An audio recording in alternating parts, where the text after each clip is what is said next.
Welcome, Dr. James Beckett, Sports Card Insights. Here, another short weekend episode about a Topps box battle. Got some boxes from Emily and the good folks at Topps and wanted to review them and have a little tournament like I did with Panini. I did not do seedings. If you do seedings, then sometimes it's set up in a way that the top seed plays the bottom seed, and with 16 teams, one plays 16, two plays 15, three plays 14, four plays 13. In the March Madness, you can see that all the numbers always add up to 17.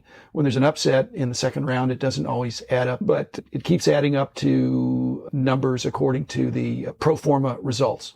So I want to thank my other sponsors. This episode obviously is heavy on Topps, but thanks Panini, thanks Upper Deck, Heritage Auctions, Huntington Scott Auctions, Mike Stadium Sports Cards, Burbank Sports Cards, as well as ComC.com and Beckett Media, Beckett Rating, Beckett Authentication. So some of these cards, I'll send a few to ComC to see what they go for. I'll send a few into BGS to see what they grade at. I'll put a few on my wall. I'll give a few to Rich, and I'm going to tell you what my experience was. Had a good time. Each pretty different products. In the left half of the bracket, first I looked at the 2020 Bowman Draft Sapphire. And these are gorgeous cards. They're just beautiful. There's really no such thing as commons. In fact, when you're talking about a draft product, there's like a subcommon and there's potential to be an outrageous high value card if somebody really hits it. But of the people that don't hit it, they may not even make it all to the major leagues. I've said anybody that makes the major leagues is not fair to call them a common. So I've got to set these back. I recognize several of the names, but some of these guys are a few years away.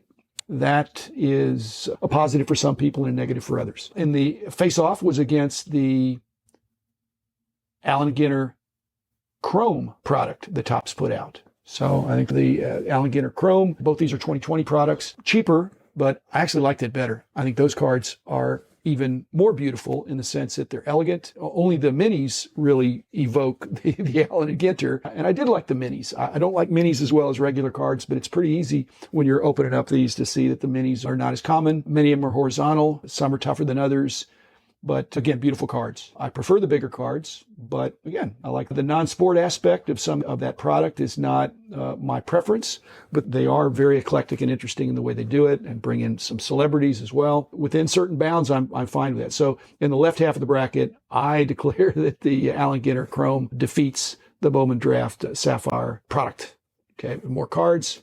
And again, I liked it. So in the other half of the bracket was the more traditional sets, the Stadium Club Chrome versus the Topps Update. And the Stadium Club Chrome, a more valuable box.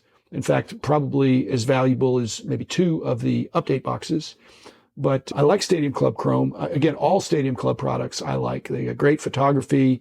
And from almost 30 years ago, that brand has been around. Great job on that, Topps. I'm wondering if they use different photographers or they just pick better photography, and the Chrome treatment was great. On the other hand, I thought that was not as complex as the Topps Update. So I am picking the Topps Update over the Stadium Club Chrome for the reasons that the Topps Update. I like the continuity of design. You've got different series for the Topps issues when you do an update. So you've got the makings for a pretty big set if you put them all together, and they look like they go together even though they're issued in series. That's the way it was when I was a kid. The cards came out in series.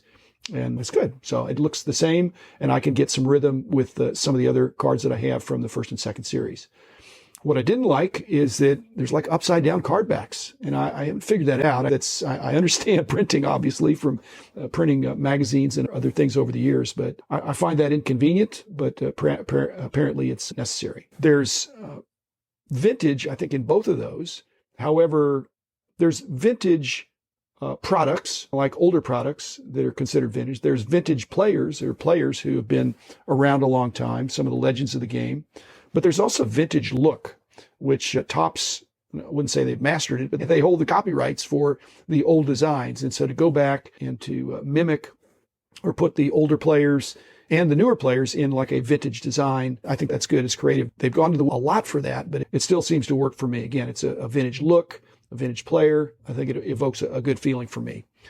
And then there's some parallels, and it's one of the products where you could be a set builder. I like the option of being a set builder. It had parallels, it had inserts. So in that half of the bracket, I'm picking the Topps Update over the Stadium Club Chrome.